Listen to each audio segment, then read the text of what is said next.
Buenos días. Hoy vamos a hablar de ideología y cambio social, un tema que suele tener bastante importancia para las personas comprometidas y que estamos implicadas en los movimientos sociales y en las organizaciones políticas. Y bueno, yo lo voy a hacer pues desde el punto de vista de mi propia experiencia y conocimiento, ¿no? Yo soy una persona que por mi formación y por mis inicios en la actividad política y social hace ya muchísimos años, pues me englobaba en este grupito que tenemos aquí en pantalla, que es el socialismo científico. Le he puesto este nombre porque creo que dentro de las diferentes variantes que hay, que existen muchas, no solamente las que os muestro aquí, pues yo creo que como es el, el punto de partida, ¿no? Lo que Marx resaltó más en el manifiesto comunista como su aportación, que venía a aportar una visión científica sobre este tema, pues creo que nos puede servir para guiarnos por todo el camino, ¿no? Y entonces yo me voy a agarrar de Marx a lo que él resaltó, el tema científico, ¿no? Y entonces vamos a pasar su pensamiento por su propia criba, por su propio eje, ¿no? Vamos a hacer un viaje científico sobre sus afirmaciones, sobre las características de su pensamiento. Quiero señalar que voy a hablar de aquí de algunas, no de todas, porque el trabajo de Marx, como sabéis, fue bastante grande. Bueno, pues la primera cuestión que aportó Marx era que la historia era la historia de la lucha de clases. Bueno, esto es hoy día bastante discutible. En primer lugar, porque tendemos a pensar en las clases sociales como algo consciente, y esto ha existido muy pocas veces. Consciente en el sentido del cambio social. Sí ha existido, pues en el caso de la clase obrera, la conciencia de clase, pero como clase como grupo, ¿no? No como cambio social, que era de lo que Marx siempre quiso hablar. Si damos un repaso por la historia, clases conscientes prácticamente no es un hecho rarísimo que prácticamente no ha existido. Si hablamos de la conciencia del poder, pues sí podemos encontrar con que las personas que han estado en el poder eran conscientes de ello y actuaban como tales, pero no todos los integrantes de las clases, de lo que entenderíamos como las clases sociales, han estado en una posición de poder y por tanto nunca han intervenido como tales clases sociales. Y en los hechos están el que lo que podríamos decir las revoluciones, nunca han sido revoluciones de una determinada clase social. Yo reto a buscar casos en los que haya habido una sola clase social protagonista de una revolución o una clase social determinante, y vamos a ver que esto no ha existido en ningún momento. En general en la historia, todas las rebeliones de la sociedad han sido rebeliones en las que han participado diferentes sectores que en su conjunto significaban la mayoría de la sociedad, pero no por su pertenencia a una clase social u otra. Esto es tan así que el caso más característico, más significativo de revolución social, la revolución rusa, que está cosida por todas partes con el marxismo, pues no fue una revolución obrera. O sea, es imposible caracterizar como tal una revolución en la que la clase obrera era solamente el 5% de la sociedad. La inmensa mayoría de la sociedad eran campesinos y, y, y la revolución fue una composición de diferentes clases participando en ella. ¿Que el partido bolchevique era un partido por su ideología obrerista? Pues sí, pero partido bolchevique que pudo ser en algún momento el 1% de la clase obrera, que fijaos de qué proporciones estamos hablando, ¿no? O sea, en ningún caso, incluso en este que vemos aquí, la revolución del pueblo español contra la ocupación francesa fue totalmente interclasista, ¿no? Digo revolución porque es el momento en el cual se formó la conciencia de que teníamos una identidad como españoles por oposición al ocupante, al francés. Bien, pues como decía, la lucha de clases científicamente a día de hoy no está demostrada. Esto no quiere decir que hay lucha por el poder, por supuesto que hay lucha por el poder, que hay lucha contra la explotación, por supuesto que hay lucha contra la explotación, pero no como la concibió Marx, como historia de la lucha de clases. Hay muchos elementos que nos pueden ayudar a explicar la historia, entre ellos uno importantísimo es el conocimiento, la evolución de nuestras capacidades, nuestras habilidades tecnológicas, es muy importante para entender la historia, pero la lucha por el poder en el sentido de clases sociales no está demostrada. Otro elemento característico de Marx es el papel de la clase obrera. Marx vivió los acontecimientos de París del 48, conocía el naciente movimiento obrero en Inglaterra, y en ese sentido Marx resalta el potencial de la clase obrera pues por su capacidad de movilización.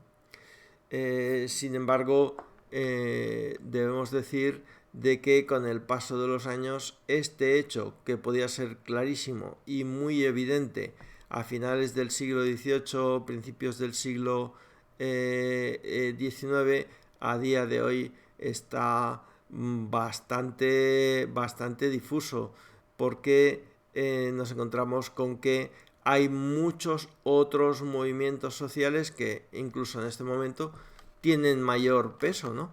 Como pueda ser el movimiento feminista o pueda ser el movimiento contra el cambio climático. Y esto no quiere decir que no hay movilizaciones de los trabajadores por sus salarios o por sus convenios o por sus condiciones.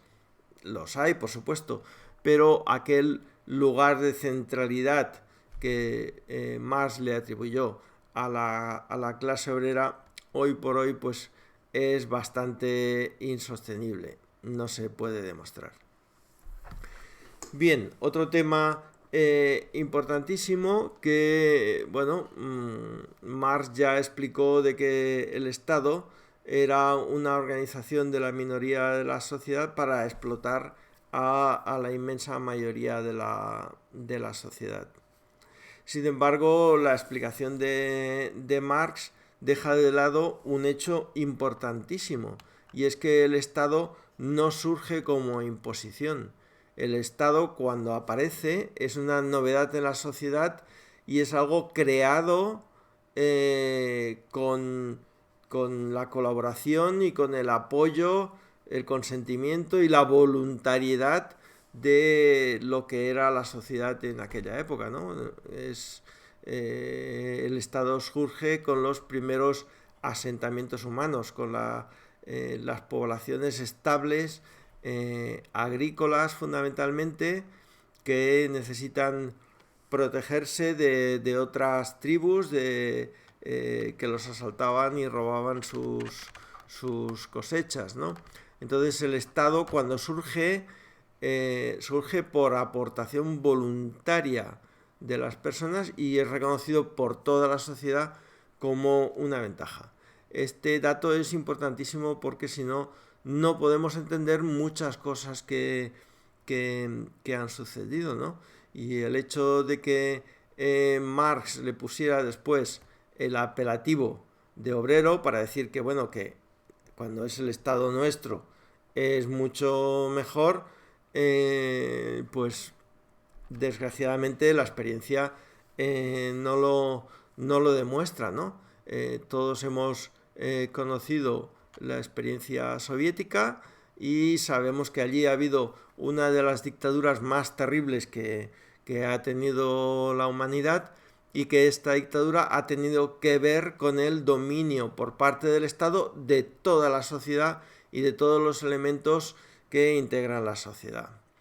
Entonces, bueno, yo he puesto aquí la imagen, creo que la imagen de burocracia se resume bastante con esta.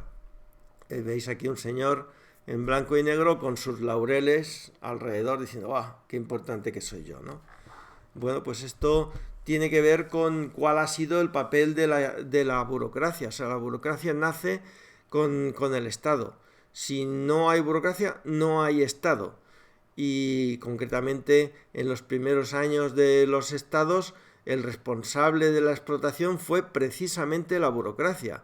Fijaos que en aquella época aún no podíamos decir que existían clases sociales. Había en la sociedad gente rica, había gente pobre, pero la primera explotación que se da la hace el Estado, y la hace porque el Estado gestiona un excedente con el cual se mantienen aquellas funciones sociales que cubría el Estado y que la sociedad consideraba eran imprescindibles, ¿no? Con el excedente se mantenía el culto, con el excedente se mantenía, pues, los sacerdotes, lógicamente, y se mantenía a los soldados y se mantenía a los funcionarios, a los escribas. Entonces, la burocracia es la responsable primera de explotación, porque lo que introduce es una posición especial y privilegiada con respecto al conjunto de la sociedad. O sea, la burocracia trabaja para la sociedad, pero tiene una posición en la que gestiona y maneja su riqueza y decide con independencia de ella. La primera explotación se produjo cuando la sociedad, que era una sociedad todavía pobre, agrícola, sin industrias, pues no tenía la posibilidad de controlar los problemas climáticos, ¿no? Se podía encontrar con un año de buenas cosechas y un año de muy malas cosechas. Sin embargo, las necesidades del Estado y de la burocracia son estables. ¿En qué consistió la primera explotación? Pues que la burocracia no rebajó la cuota de impuestos que se recogía de la sociedad. Ahí tenemos la primera explotación. Es la primera, y una que se ha producido muchísimas veces, en las que el Estado ha actuado contra la sociedad. En este sentido, yo pienso que Marx estaba equivocado. El Estado, por mucho que le pongamos un apelativo obrero, en ningún caso es la solución para el cambio social. Y desgraciadamente tenemos tantas comprobaciones en nuestra historia que, bueno, no me voy a extender en ello. Bueno, y aquí tenemos al sesgo, el señor sesgo. El sesgo es algo que tenemos todas las personas, o sea, todo el mundo tenemos una visión del mundo y la aplicamos a ella. Y nosotros, como personas que queremos cambiar el mundo, venimos todas cargadas con nuestro sesgo, con nuestra ideología. Y entonces hablamos y explicamos las cosas con ese sesgo, las entendemos. Entonces, cualquier persona que venga cargado con su ideología, que se encuentra en la sociedad, se va a encontrar con que muchas veces tiene dificultades. De hecho, hoy día todas las personas que se dirigen a la sociedad con ideología tienen cada vez más dificultades, porque la sociedad es cada vez más compleja y es más difícil de meterla en cajoncitos. O sea, y bueno, y es que es necesario meternos en esos cajoncitos para el cambio social. Pues hoy día tal como se ha afrontado normalmente desde el terreno de las ideologías, es un fracaso total. Genera más rechazos que solidaridades, o unas solidaridades muy genéricas que sirven de muy poca cosa a la hora de desarrollar la política. Como sabéis, la política es esa experiencia o práctica social en la que la sociedad se pone de acuerdo o nos ponemos de acuerdo sobre lo que tenemos que hacer. Pues hoy día los sesgos ideológicos están de capa caída. Cuando hablamos de cambio social, hablamos siempre de esas necesidades que se producen en el subconsciente de las personas, ¿no? Estamos hablando de que las personas que somos humanos relativos, como se resume por ahí, cada uno de su padre y su madre, todos absolutamente distintos, esto tiene una explicación científica, para poder conseguir el cambio social, decimos que tenemos que empoderarnos, ¿no? Y empoderarnos hasta hace muy poco significaba la homogeneización ideológica de la sociedad, significaba la extensión de unas condiciones homogéneas. Sin embargo, hoy en día eso no solamente no está sucediendo, sino que vivimos en una sociedad cada vez más diversificada, en donde se tiende a la personalización y a la individualización absolutamente de todo. El mejor producto es el producto personalizado. Nadie queremos algo que se haga una talla estándar, sino que queremos algo que se ajuste a nosotros. Bueno, pues eso está extendido en la sociedad, y entonces las tendencias de uniformización, las tendencias características y propias de las ideologías nacidas en el siglo XIX, pues lo tienen muy difícil. Sin embargo, el avance científico en el conocimiento de la inteligencia humana nos permite hoy hablar de todo un conjunto de capacidades que yo he agrupado como capacidades sociales, que nos permiten trabajar en el terreno de lo que antes llamábamos la conciencia revolucionaria o la conciencia de clase, o desde un punto de vista sin sesgo ideológico, la conciencia social, ¿no? Aquí no me voy a extender mucho, yo os recomiendo ver el vídeo que tengo sobre capacidades sociales, en donde explico pues todos estos conceptos, qué es el conocimiento vivo, qué es la inteligencia colaborativa, qué son los valores, cuál es el papel de la comunicación, el saber distinguir entre información válida e información falsificada, porque esto lleva a la manipulación de las personas y nos lleva a hacer cosas que al final nos están perjudicando. Y finalmente el papel de la identidad.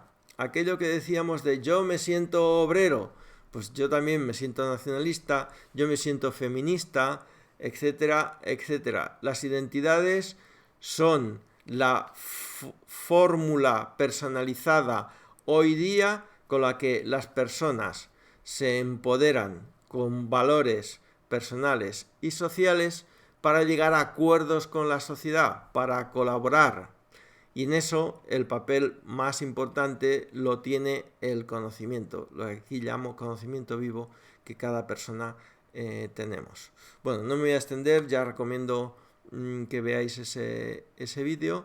¿Y qué es lo que nos aporta esto de las capacidades sociales, ¿no? En lo que hay, como digo, grandes desarrollos, o sea, todos los trabajos de Howard Gardner, los trabajos en inteligencia emocional, lo que se está avanzando en algunas empresas para conseguir la implicación de las personas. Todo esto nos permite algo valiosísimo y muy importante, que es el empoderamiento de las personas y poder desarrollar un poder distribuido que por naturaleza hará que se disuelva el Estado.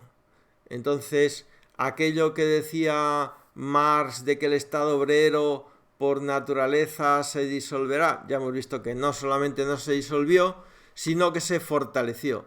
Sin embargo, el poder distribuido por responder a nuestras características sociales y por responder a nuestras capacidades sociales, de forma natural diluirá el Estado, que es una forma organizativa de la sociedad anclada en el pasado. Y uno pensará, pero bueno, y entonces, yo que era marxista, ¿qué voy a hacer? O sea, me he quedado sin fundamentos para hacer mi trabajo.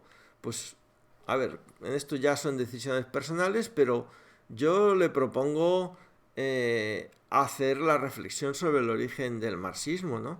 El marxismo, como decía en un principio, pretendía ser una alternativa científica para el cambio social. Si somos científicos y no queremos dejar de ser marxista, que no hay ningún problema, que cada uno sea lo que quiera, deberemos reconocer que habrá que adaptar el marxismo, porque hay cosas que no, y muy importantes en el marxismo, que no están demostradas.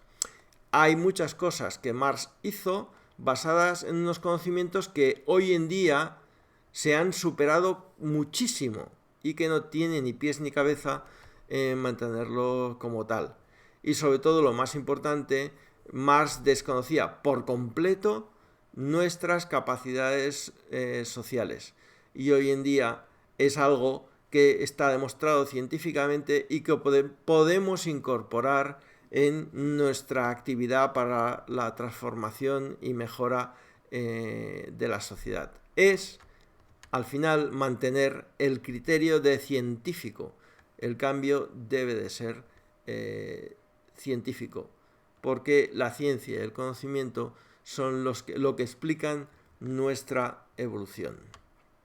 Y bueno, hasta aquí hemos llegado a la síntesis de todo esto, que es el librito que tenéis en pantalla y que yo os recomiendo porque en él se presenta una visión global de todo esto.